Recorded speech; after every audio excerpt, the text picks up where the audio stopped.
Nos dice el apóstol San Juan que la palabra era la luz verdadera que ilumina a todo hombre que viene a este mundo, pero que los suyos no la recibieron. ¿Y para ti, la palabra es lámpara para tus pasos?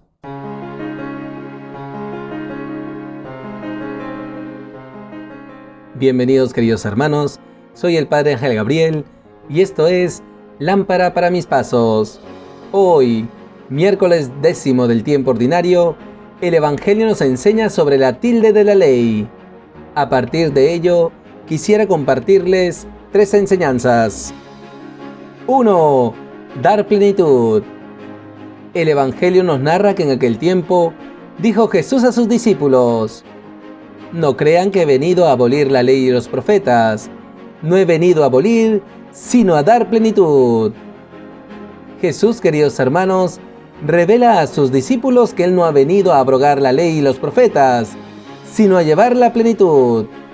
Y ello, en primer lugar, para liberarla y purificarla de las interpretaciones que habían hecho los escribas y fariseos de la ley de Dios. Y en segundo lugar, porque con su obediencia perfecta, Jesús cumplió las promesas de Dios, las profecías contenidas en la ley y los profetas, enseñándonos que la verdadera relación con Dios está no en las normas por sí mismas, sino en la libertad de los hijos de Dios que se adhieren a la voluntad del Padre. ¿Reconocemos que Jesús ha llevado a plenitud la ley de Dios, su palabra? ¿Nos adherimos a la voluntad de Dios por amor a Él en obediencia perfecta? 2. La última letra. El Evangelio nos indica que Jesús continuó diciendo a sus discípulos: les aseguro que antes pasarán el cielo y la tierra, que deje de cumplirse hasta la última letra o tilde de la ley. Jesús, queridos hermanos, nos asegura que las promesas de Dios contenidas en la Sagrada Escritura se cumplen sí o sí. La última letra o tilde de la ley hace referencia a que hasta lo más mínimo de las profecías de Dios se cumplirán en Jesús. Ello nos anima a la esperanza, pues en Cristo vemos cumplidas las promesas de salvación. No obstante, también Jesús, el Hijo de Dios, ha realizado la promesa de su presencia, de su prevalencia y de la vida eterna en la nueva alianza.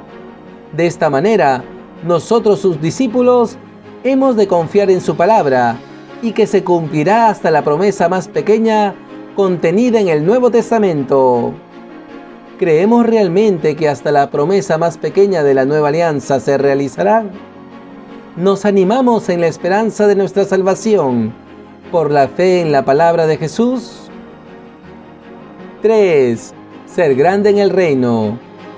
Finalmente, el Evangelio nos señala que Jesús continuó diciendo a sus discípulos: el que se salte uno solo de los preceptos menos importantes y se lo enseña así a los hombres, será el menos importante en el reino de los cielos. Pero quien los cumpla y enseñe, será grande en el reino de los cielos. Jesús, queridos hermanos, reitera a sus discípulos que quien se salte en observar el precepto más pequeño de la ley, será el menos importante en el reino de los cielos. En cambio, quien los cumpla será grande en el reino de los cielos.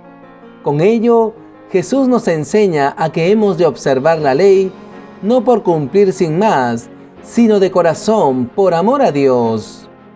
Observar los pequeños preceptos manifiesta un corazón configurado con el de Jesús, quien vive adherido a la voluntad de su Padre, por amor a Dios y por amor a nosotros.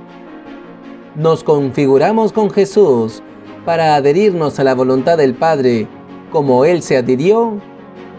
Observamos los preceptos menos importantes por amor a Dios, para agradarle como hijos suyos.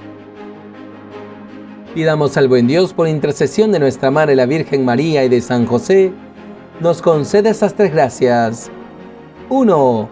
Que reconociendo que Jesús ha llevado a plenitud la ley de Dios, su palabra, nos adhiramos a la voluntad de Dios por amor a Él, en obediencia perfecta. 2. Que creyendo realmente que hasta la promesa más pequeña de la nueva alianza se realizará, nos animemos en la esperanza de nuestra salvación por la fe en la palabra de Jesús. Y 3.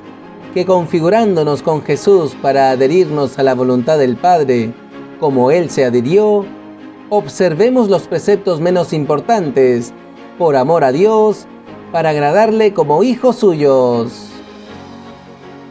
Muchas gracias por su sintonía, queridos hermanos. Hasta aquí conmigo en esta meditación de la palabra. Soy el Padre Ángel Gabriel y esto fue Lámpara para mis pasos. Que Dios nos bendiga a todos.